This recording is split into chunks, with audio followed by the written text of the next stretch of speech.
C'est important pour l'enseignant ou l'enseignante de structurer le travail en groupe, car il ne suffit pas de regrouper les élèves ensemble pour que ça fonctionne et qu'ils apprennent. Si on les laisse faire, c'est difficile pour eux et pour elles de construire les compétences cognitives, d'interagir de manière constructive, et en plus la participation de toutes et de tous, elle n'est pas garantie. Donc, le travail de l'enseignant ou de l'enseignante, il est essentiel pour que les travaux en groupe soient efficaces et bénéfiques pour tous et toutes. Son rôle, c'est de structurer et d'organiser. Une des premières questions que l'enseignant se pose, c'est de savoir comment constituer les groupes. L'idée, c'est de permettre aux élèves d'avoir des interactions qui sont individualisées, donc entre 2 et 5 élèves pour avoir des interactions en face à face, les uns avec les autres. La question du type de groupe, c'est une question qui va être délicate parce que, oui, en ce qui concerne les groupes hétérogènes, on aimerait que tout le monde puisse travailler avec tout le monde, qu'on puisse valoriser dans la classe la diversité. Parfois, cette hétérogénéité, elle fait même partie de la définition de l'apprentissage coopératif. Mais si on regarde les travaux de recherche, les résultats montrent que cette hétérogénéité n'est pas forcément ce qui est de plus efficace pour les apprentissages. Proposer des groupes aléatoires, notamment lors d'interactions courtes, c'est des alternatives qui sont intéressantes.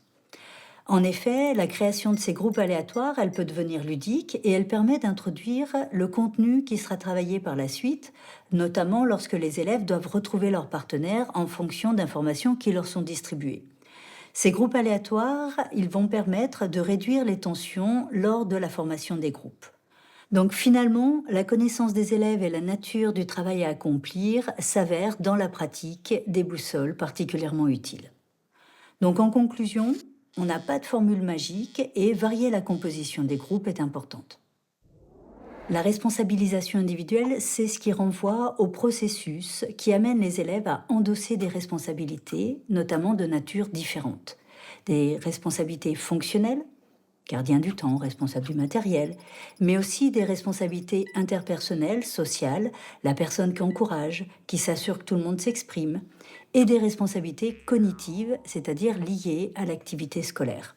C'est important que l'enseignant clarifie ce qu'implique cette responsabilité et comment tenir son rôle. Par exemple, on peut discuter de ce que l'élève peut dire, peut faire, et sur quoi on peut s'appuyer comme ressources ou stratégie pour s'engager. Ainsi, chaque élève pourra plus facilement s'investir dans cette responsabilité et dans le travail. L'enseignant doit aussi préciser les objectifs d'apprentissage de manière explicite. Si on veut que le temps d'interaction soit un temps d'apprentissage, une occasion d'échanger, il faut faire attention à ne pas centrer exclusivement les élèves sur la qualité du produit collectif, mais bien clarifier que c'est important que chaque élève apprenne, comprenne grâce à ce travail. Donc, l'enseignant doit rendre les apprentissages individuels visibles. En conclusion, l'enseignant a une responsabilité pour engager les élèves dans les apprentissages et les élèves ont la responsabilité de faire un maximum d'efforts pour atteindre l'objectif commun. Donc, on est sur des responsabilités qui sont mutuelles et partagées. L'interdépendance positive, c'est le cœur de la coopération. C'est le fait de percevoir une relation positive dans l'atteinte des buts ou des objectifs. Autrement dit, c'est avoir conscience que l'apprentissage des uns favorise l'apprentissage des autres. Il s'agit pour l'enseignant de rendre explicite la relation de complémentarité au sein du groupe et on peut s'appuyer sur différents éléments, mais c'est important d'assigner au groupe une tâche claire qui les focalise sur les apprentissages de tout le monde et d'éviter l'écueil de l'interdépendance négative. L'enseignante peut s'appuyer sur l'interdépendance positive des récompenses, même si ça fait débat dans les classes et dans la recherche. Ce que chaque élève obtient dans cette interdépendance liée aux récompenses est lié au travail réalisé dans le groupe, à ce que les autres membres du groupe obtiennent. Donc, est-ce qu'ils obtiennent tous la même note?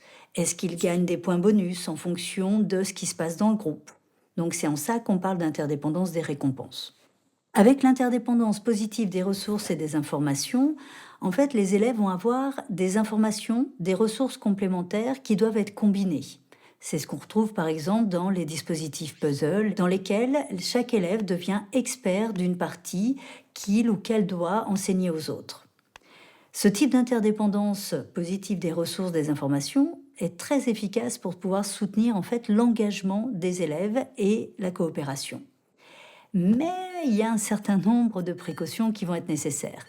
Parce qu'en fait, comme chaque élève a besoin des apports des autres pour pouvoir apprendre, s'il y a un élève ou une élève qui n'arrive pas à expliquer, à restituer sa partie, les autres ne vont pas pouvoir apprendre.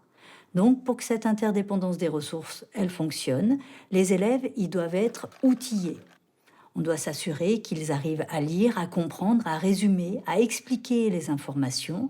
Donc, il y a tout un travail de préparation qui est important. Et enfin, on a l'interdépendance des responsabilités, c'est-à-dire qu'on a des rôles qui vont permettre de soutenir l'engagement avec différents types de responsabilités fonctionnelles, interpersonnelles, sociales, cognitives, qui sont complémentaires pour effectuer la tâche. Ce que montrent les recherches, c'est que c'est efficace à différents âges d'introduire ces responsabilités, notamment quand on le fait dès le départ. En conclusion, l'enjeu dans l'interdépendance positive, c'est que tous les élèves œuvrent pour soutenir les apprentissages de leurs pairs.